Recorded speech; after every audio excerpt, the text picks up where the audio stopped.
أعوذ بالله من الشيطان الرجيم بسم الله الرحمن الرحيم الصلاة والسلام على رسول الله وعلى آله وصحبه أجمعين من يهدي الله فلا مضل له ومن يضلل فلا هادي له وأشهد أن لا إله إلا الله وحده لا شريك له وأشهد أن محمدا عبده ورسوله رب اشرح لي صدري ويسر لي أمري واحلل عقدة من لساني يفقهوا قولي. So the lesson today is about Maryam. Now the story of Maryam begins when she was still in her mother's womb. When she was in her mother's womb, her mother, she made sort of like a vow to Allah subhanahu wa ta'ala that she wanted to dedicate her child to the service of Allah subhanahu wa ta'ala. But Maryam's mom thought that she was having a son. She expected that she was going to have a son, and then she was going to, that son was going to devote his life to Allah subhanahu wa ta'ala. So Allah subhanahu wa ta'ala says, and this is Surah Al-Imran, verse 35, "O my Lord," this is the words of Maryam's mother, what's translated as, Maryam said, "O my Lord, I do dedicate unto thee what is in my womb for thy special service, so accept this of me, for thou hearest and knowest all things."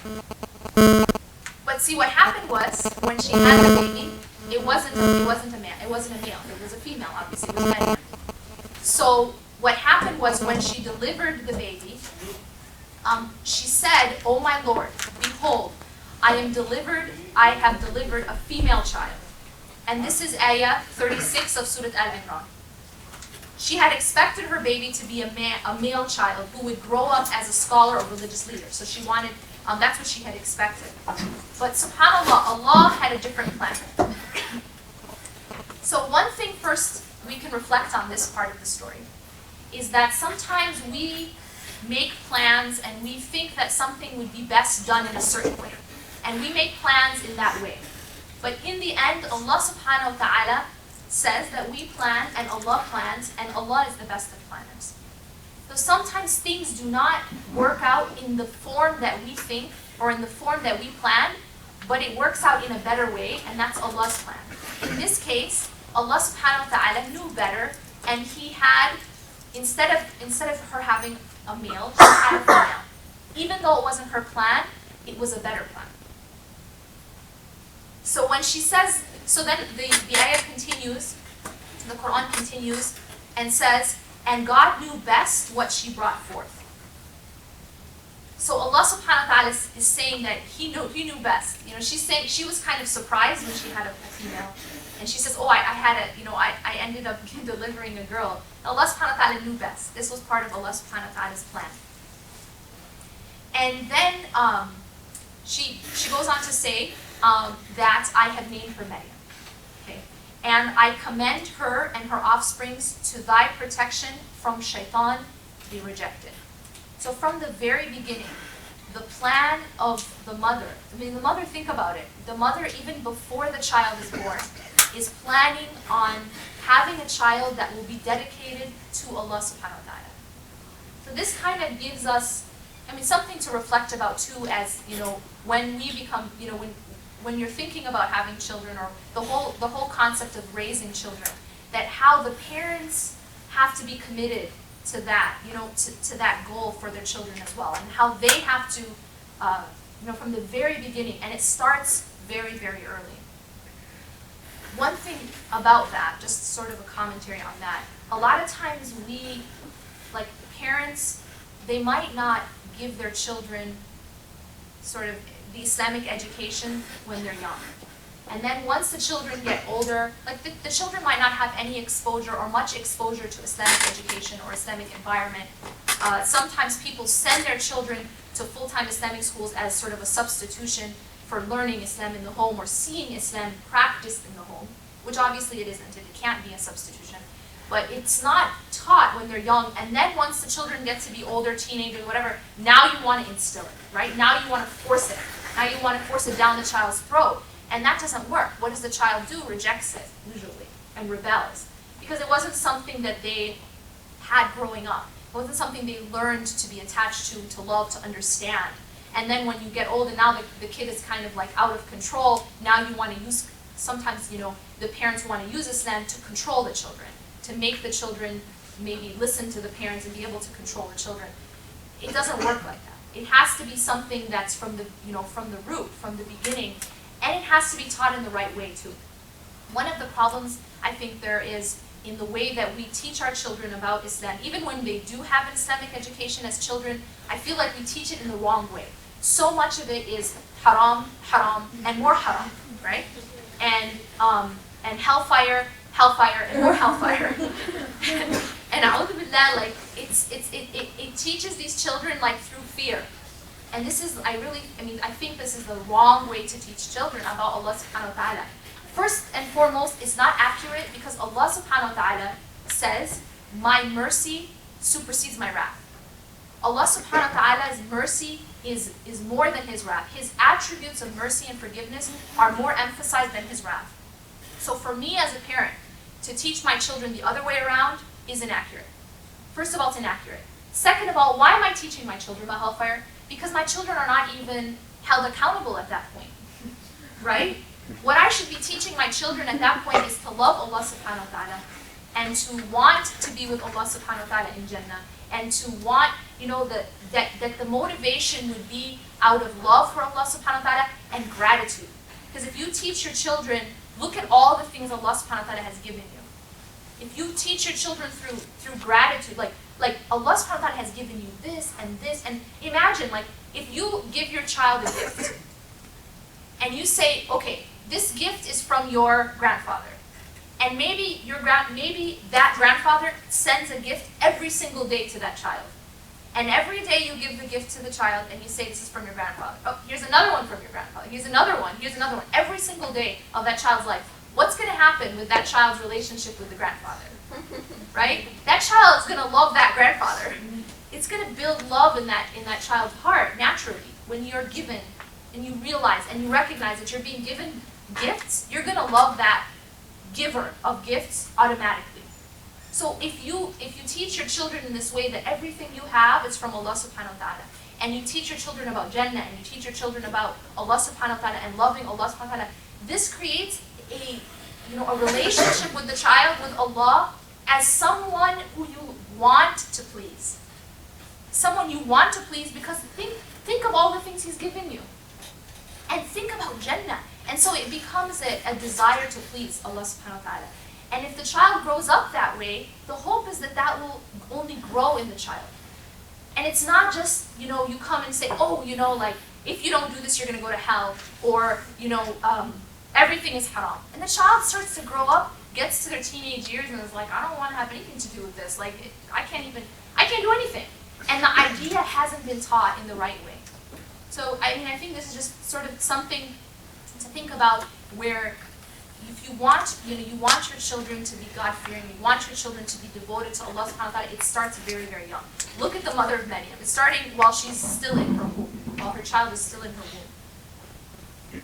And she's asking Allah subhanahu wa ta'ala, this is something else. She's asking Allah subhanahu wa ta'ala to protect her child from shaitan. This is another thing, that we can never protect our children. No matter what we do, in the end, Allah subhanahu wa ta'ala is the protector. And only Allah subhanahu wa ta'ala can protect your child from all of the harm of this world, possible harm of this world, and the harm of shaitan. Shaitan is an unseen thing. I cannot call the police on shaitan. I can't call Ghostbusters. I can't do that. There's no way for me to protect. I can't go to my means to protect myself or my children from shaitan. There's only one protection from shaitan, for myself and for my children, and that's through Allah subhanahu wa ta'ala.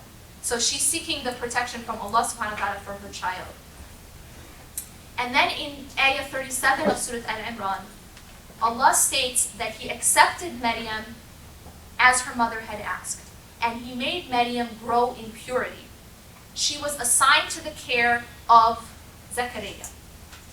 Now this is interesting because she got this very special opportunity, and she was assigned to the care of Zechariah, who was, he was himself a knowledgeable scholar, right? And he was a worshiper himself. And what would happen is every time, Allah subhanahu wa ta'ala tells us in Surah Al-Imran, that every time Zakaria would enter into the room, he would find Maryam, there would be like all this sustenance, she'd have all this provision.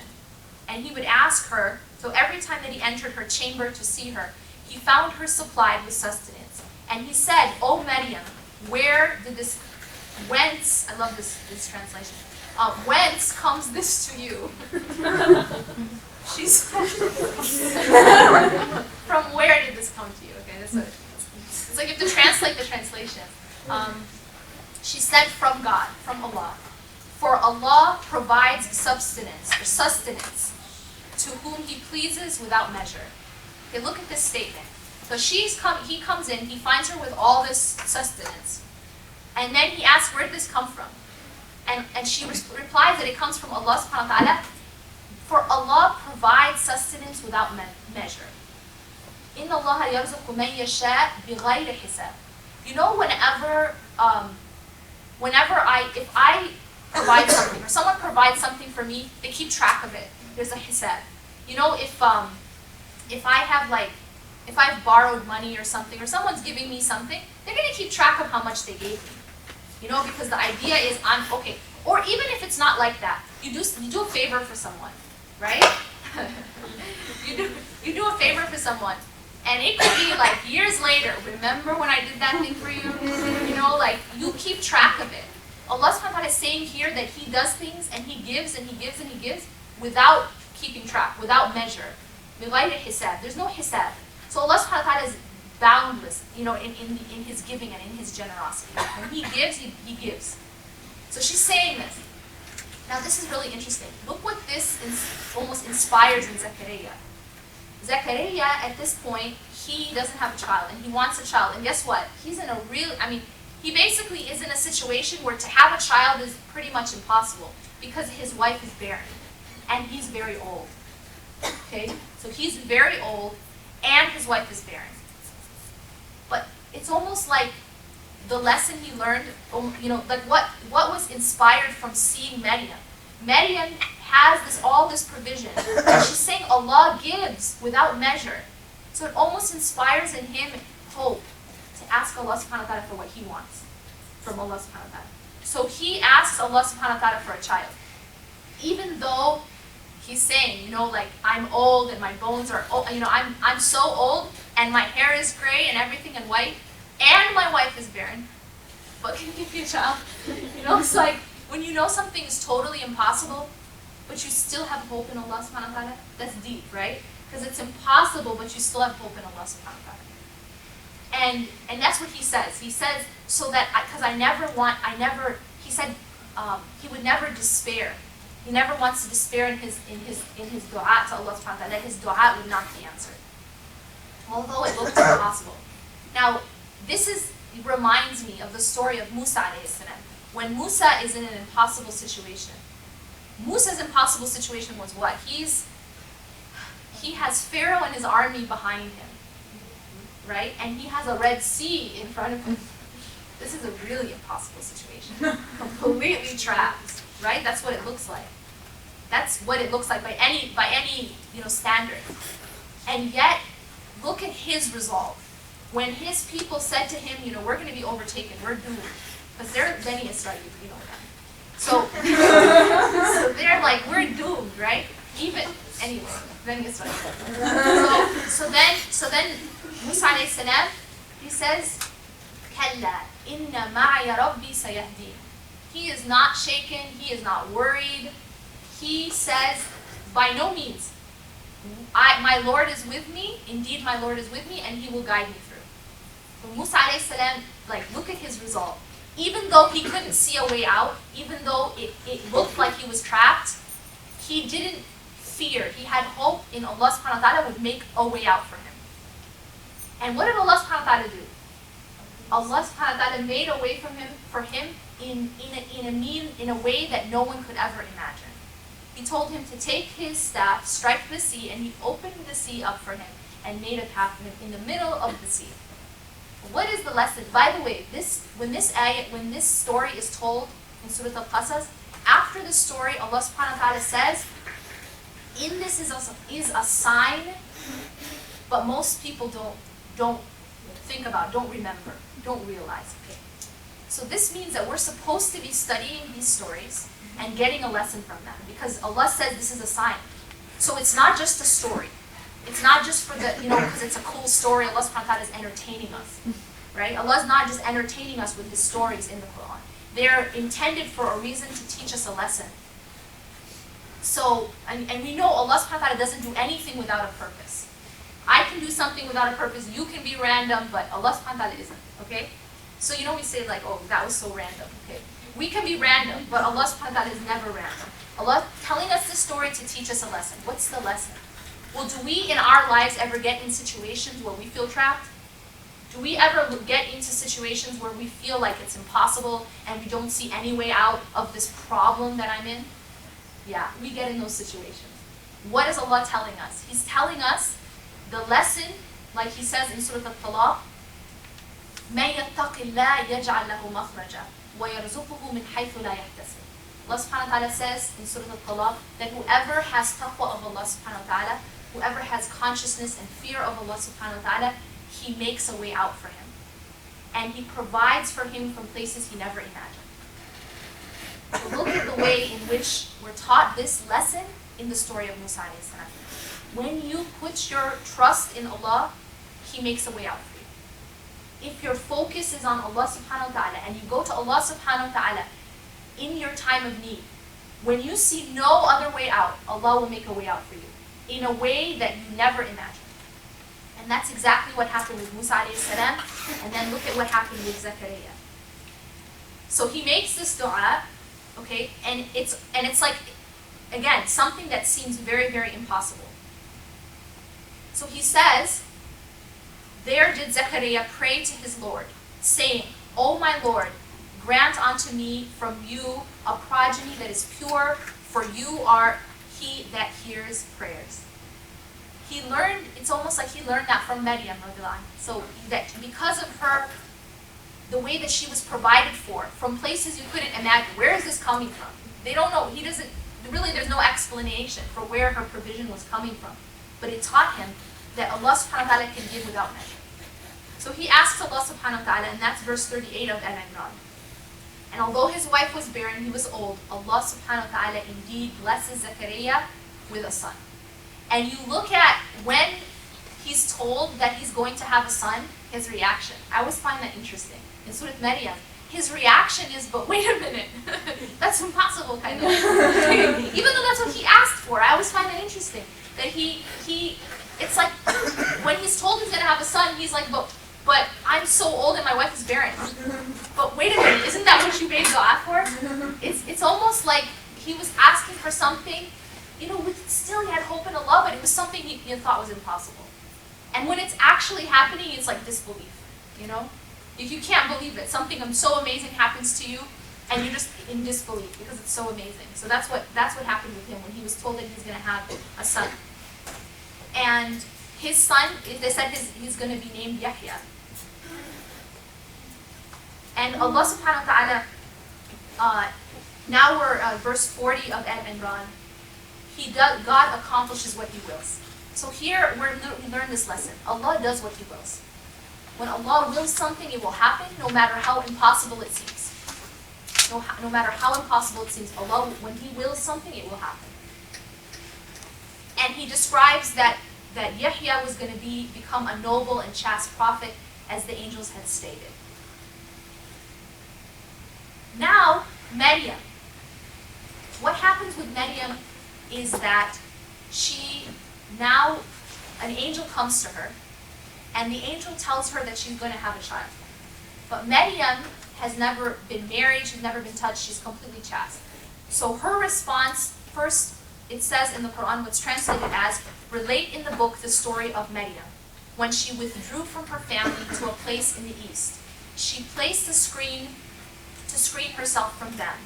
Then we sent our angel, and he appeared before her as a man in all respects. So the angel came in the form of a man. And this is chapter 19, 16 to 17. After seeing the angel, she said, I seek refuge in you from Allah subhanahu wa ta'ala. I seek refuge from you in Allah subhanahu wa ta'ala. If thou do fear God. So she was worried at first when she saw this man that he was going to do harm to her. Okay? And then the angel Jibreel responds, no, I am only a messenger from your Lord to announce to you the gift of a pure son. This is verse 19 of Surah Maryam. Her next response is expected, which is, how shall I have a son, seeing that no man has ever touched me and am not unchaste? Verse 20. The angel Jibreel said, so it will be, that Lord said, that is easy for me, and we wish to appoint him as a sign unto men and a mercy from us. It is a matter so decreed. That's verse 21. So Allah subhanahu wa ta'ala, what are we to learn from this lesson? What's the lesson here? Sometimes we as human beings become very dependent on means. We become very dependent on, instead of depending on Allah subhanahu wa ta'ala, we become dependent on the means itself. So what's an example of this? When I'm sick, where do I go? Well, the first thing that comes to my mind, go to the medicine, right? That's a means. Go to the doctor, that's a means. These are all fine, right? Yes, we're told to go to the medicine, go to the doctor. Our problem is our dependency becomes in the medicine and in the doctor. And I think that when I'm cured, it was the medicine or the doctor that cured me. And this is completely wrong. It is not the medicine or the doctor that cures me. It is Allah subhanahu wa ta'ala that cures me. So this dependency on means is a problem that we tend to fall into as human beings across the board, believers or non-believers. We rely on the means instead of on Allah subhanahu wa ta'ala. Provision. When I feel, what makes me sometimes feel secure is the fact that I have money in my bank account. I have money, so I feel like I'm okay. As soon as I don't have money, I worry. But was it ever the money that was providing for me? Was it the money that was, protecting me? It was never the money, right? It was Allah subhanahu wa ta'ala the whole time. So if my dependence is on Allah instead of the means, even when the means is taken away, I still have my dependence. And this is actually what we can learn from the story we just talked about. The story of Musa alayhi salam. At this point, when he's in front of the Red Sea and has an army superpower behind him, basically all means there's no means for him right now. There's no means, worldly means for him to get out. But yet, he doesn't stress. He doesn't worry. The reason why he doesn't is because all along his dependency wasn't on the means, it was on Allah.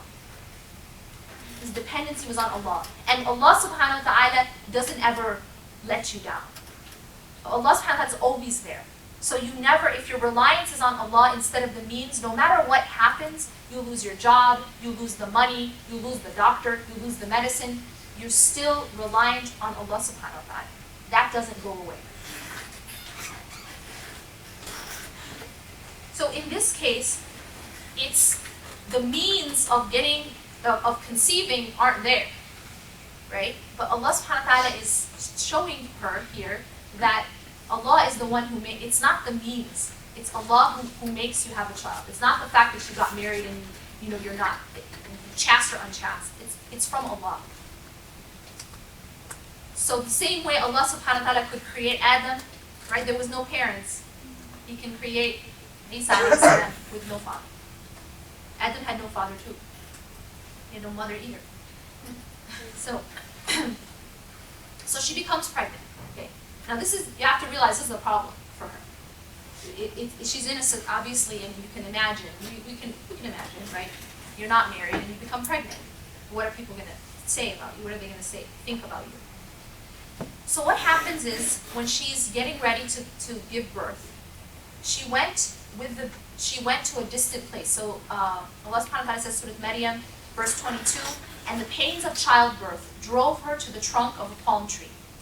She cried in anguish, "Oh, would that I had died before this, would that I had been a thing forgotten." Verse 23. Okay, I want to stop there for 1 second. I just feel like there's so many lessons here. First of all, imagine what she's going through. On every level. The pain of childbirth, in and of itself. She's alone. She's nobody with her. And she has to face society with this child, imagine like what she's going through. She's going through all this pain, she's all by herself, and then she knows that she has to face society with this child and no husband. So imagine the physical and mental and psychological anguish that she's going through on every level. And you can feel that just from this one statement that she said. You know, you just sort of feel it. She's saying, I wish that I had died to Nesian Mensaya, like, so strong, and I was just a thing forgotten. This just shows us, I mean, so we can feel for her what she was going through. It also, for me, what it says, you know, what I get it from it is that it's okay to feel sad sometimes. You know, it's okay that when you're going through a hard time, you feel down. You know, like Maryam felt down. She felt so down. You know, like she's saying, I wish that I had, you know, and look at, subhanAllah, like it shows us, you know, it doesn't mean you don't have sabr, it doesn't mean that you're a bad person because you feel sad. You know, even Maryam felt sad. And when she was put in this very difficult situation, she felt pain. This is pain, this is called being human. She's a human being, and we are human. So that's one aspect.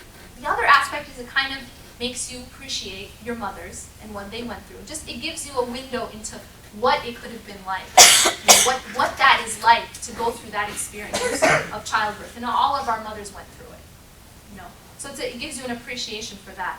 And then you see like the mercy of Allah subhanahu wa ta'ala.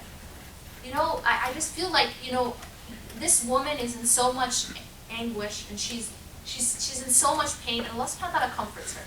You know, she's not rebuked, you know, like, what's wrong with you, like, suck it up. You know that attitude when somebody is sad about something, or, you know, they're in pain, and then other people are just like, dude, get over it, it's not the end of the world. I hate that attitude. Like, that response is like, that's not merciful.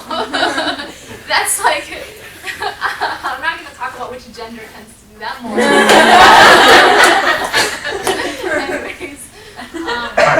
Anyways, that's not the response that Allah subhanahu wa ta'ala has. Allah subhanahu wa ta'ala's response is to comfort her. Okay? It's to comfort her. And he says, so then the next ayah says, but a voice cried to her from beneath the palm tree, grieve not, for your Lord has provided. He told her to shake the tree, shake towards yourself the trunk of the palm tree, and it will let fall fresh ripe dates onto you. So the comfort, right away there's a voice that comes and tells her to shake the tree. And first of all, it comforts her by saying, grieve not. We're still stuck on that last comment, right? It says, grieve not. So there's that comfort. And then Allah subhanahu wa ta'ala provides her with that comfort, and He tells her to shake the tree, and dates fall. And it will let down fresh dates onto you. So eat and drink and cool your eyes. It's like Allah subhanahu wa ta'ala is giving her this way to be comforted. And He's saying, and cool your eyes. And if thou dost see any man, I love this part. Next, what is she told? She is told that if you see any person, say to them that I have vowed a fast to Allah, and this day I will enter into no talk with any human being. Okay. She is told by Allah subhanahu wa ta'ala to not speak to any human being. This is really deep, by the way. The point here, now think about it for a second. Allah subhanahu wa ta'ala is telling her, don't speak.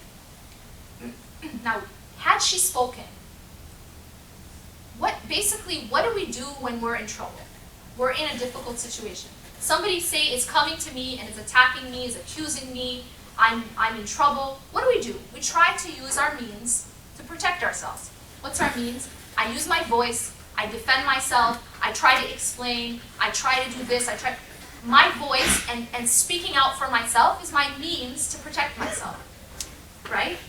Look what Allah subhanahu wa ta'ala is telling her. He's telling her, close off your means. I got you, right? I'm gonna take care of you. You don't use your own means, because what's gonna happen, now imagine, she comes into town and she's holding a baby, and she could use all the means, she could use all the words in the world to try to explain this, and she can't. No amount of words. She'd try to explain, oh, but this happened, and then the angel came, and this and that. That's not going to do anything for her. So what does Allah subhanahu wa ta'ala do? He tells her, it's basically like, I just love it because it's like, I got your back, I'm going to take care of this. I got this. You stay quiet. I got this. So then, what does he do? He makes the baby speak. See, had she spoken, it would have done nothing. So what does he do? He makes the baby speak. This is Allah now. Allah is now taking over. And when the baby speaks, khalas, you have a baby speaking to you. Can't say anything to the baby. And he speaks on her behalf. So he says, obviously we know at this point, he said that I am what he is, right? That he's the prophet of Allah subhanahu wa ta'ala. Once that happens, now, Allah subhanahu wa ta'ala has taken care of her. Okay, so subhanAllah, what are the lessons here? So many lessons.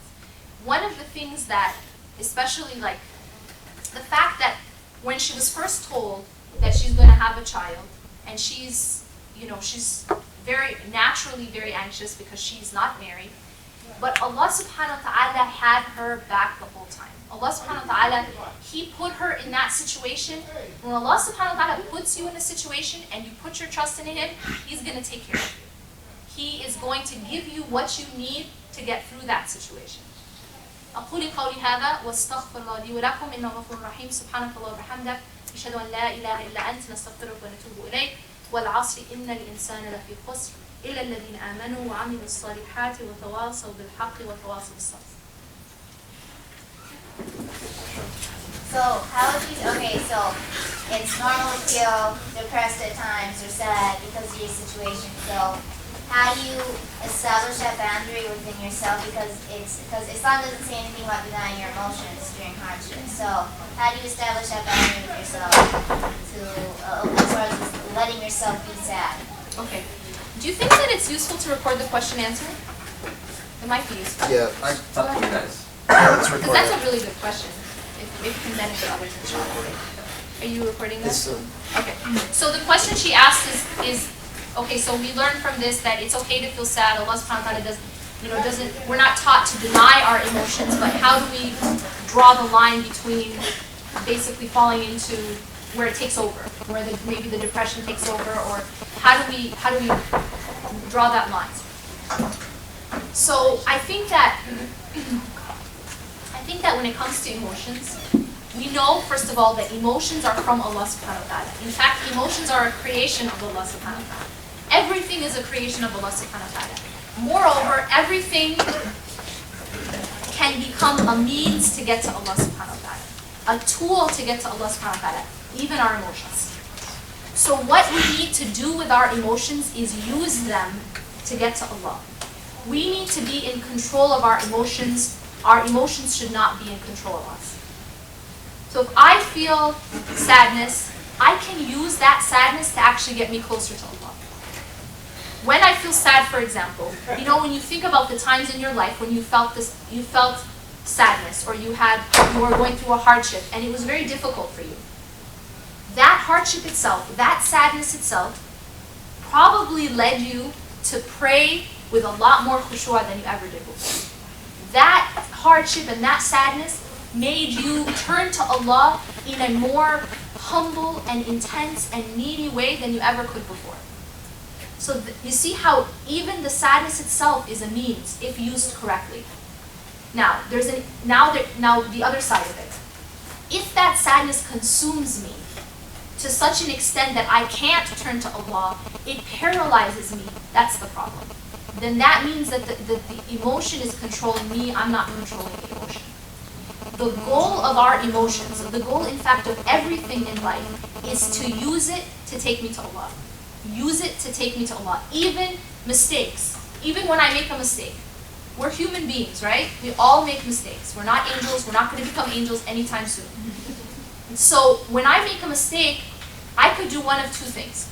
I could use that mistake to paralyze me, to make me fall and not want to get back up and say, what's the point? It's hopeless. I'm just going to keep on going down. Or I can use that mistake to humble me and make me realize my need for Allah more, and therefore get me closer to Him. So you see how we can use, subhanAllah, everything in our life, every circumstance, every emotion, if used correctly. Even if it's a sin, even if I committed a sin, I can repent to Allah subhanahu wa ta'ala, and it can perhaps clean my heart and bring me closer to Allah subhanahu wa ta'ala than if I was doing a lot of good deeds and I was very arrogant. Sometimes we do a lot of good deeds, we become deceived by our deeds, we become very pleased with our deeds, which is actually funny because nothing we do can ever be sufficient for what Allah subhanahu wa ta'ala deserves. So it's ridiculous for me to be pleased in the sense, yes, I'm happy when I'm worshiping Allah subhanahu wa ta'ala, but pleased in the sense of arrogance. Pleased in the sense of, oh, I'm something, like I'm really religious. And then we look down on other people. That's a deception. So sometimes I might slip, and that slip, what does it make me do? It humbles me. It makes me check myself, check my ego, and it brings me to Allah subhanahu wa ta'ala in a humble way. And in this way, it's good for me. If it does that, it's good for me, because if it drives me to Allah subhanahu wa ta'ala, then alhamdulillah. The problem is when we mess up, or something happens, something hits us, and it just paralyzes us. We lose hope. The problem is in losing hope. Yes, it's okay to feel sad. Let that sadness drive you to Allah. Let that sadness make you cry to Allah. Because if you can cry to Allah, then you are better off than someone with a hard heart. Maybe they have a lot of ease, but their heart is hard, and they can't cry to Allah. You're better off. Other question? That was a really good question. I have a quick question. Okay, it's two back-to-back questions. First one, in terms of Islamic faith, do we have woman angels? Do we have women angels? Yeah. Okay, angels are not women or men. Okay. Yeah. Because I was gonna say, when you noted about how an angel came down In the form of a man. That's what I'm saying. So do we know why he came in the form of a man? It just so happens Allah subhanahu wa ta'ala decreed it that way. Yeah. But the angel decreed is not a man or a woman, not a male or a female. Allah subhanahu wa ta'ala can make an angel come in a form of any form he chooses. But do we know why he came in the form of a man? We don't know why. And it doesn't matter.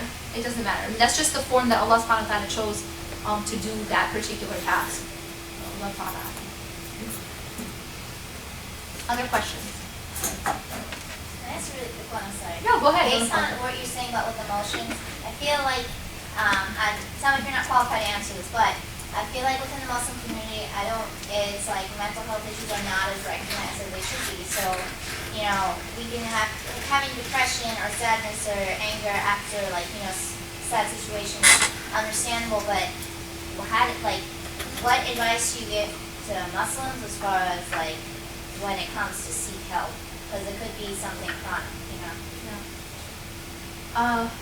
Definitely, that's true. I mean, sometimes we have to, just like when you have a medical condition, a physical medical condition, and you do need to turn to Allah subhanahu wa ta'ala, make dua, do dhikr, all of that, but at the same time seek the means, like I was saying. So in the case of, if I have a heart disease, I will turn to Allah subhanahu wa ta'ala. I realize Allah is the one who heals me. I still take the means.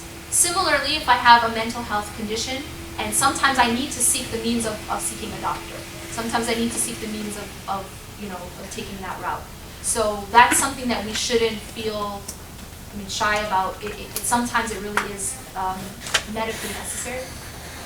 One thing I also wanted to point out on the issue of sadness and depression is that I think that there are different, and you'll see this in your life, there are different levels of despair, different levels of sadness. And I think that those different levels of sadness correspond to attachments. So sometimes when we have something that we're so attached to, in a way that we're not supposed to be, in a way that we're only supposed to be attached to Allah, and we become dependent on these things. So these things are sometimes other people, these things are sometimes money, these things are sometimes status, wealth, image, whatever it is. And we become very attached to these things in a way that we shouldn't. And the way that I describe it is we put these things in our hearts. Right? These things are not where they're supposed to be, which is in our hands, they're in our hearts. And so what happens when something is in our hearts, other than Allah subhanahu wa ta'ala, something we are dependent upon and attached to in that way, when it's taken away, it causes absolute devastation. And so this sadness when it takes over in the way where it's very debilitating, it paralyzes me. I'm not able to fully function anymore.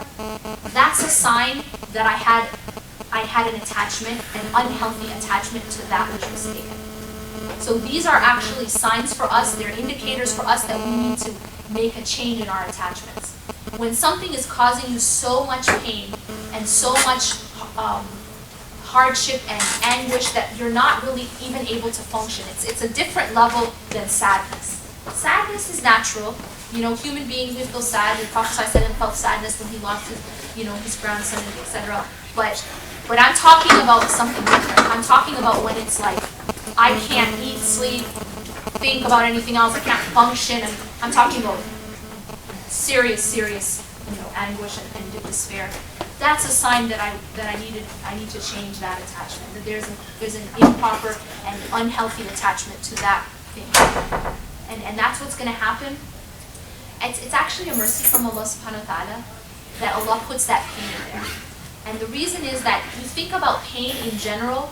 Pain, why does Allah make us feel pain? Think about it for a second. Reflect on the fact that Allah subhanahu wa ta'ala makes us feel pain. Why do I feel pain when I touch fire? Why does my skin feel pain? Exactly. So that you'll remove your hands.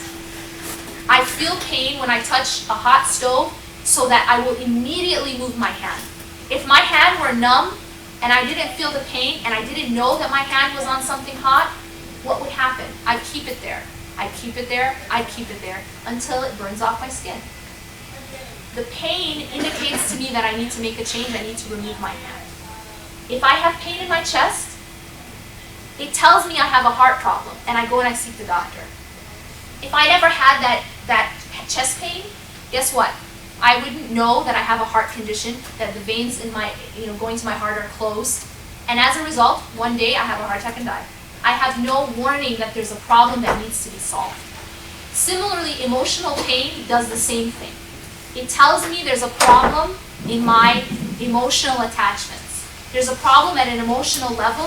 If it's causing me this much pain, there's a problem and I need to make a change.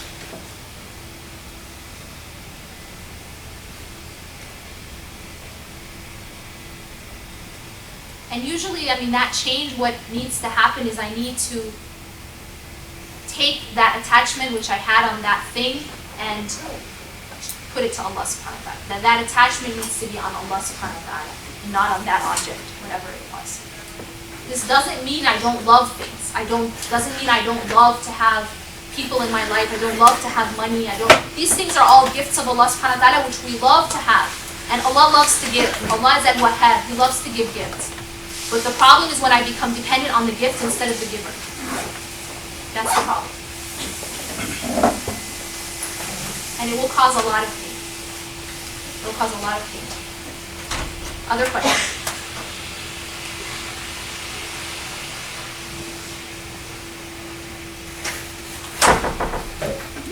Anyone else?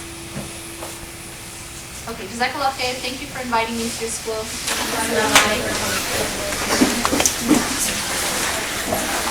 Bye.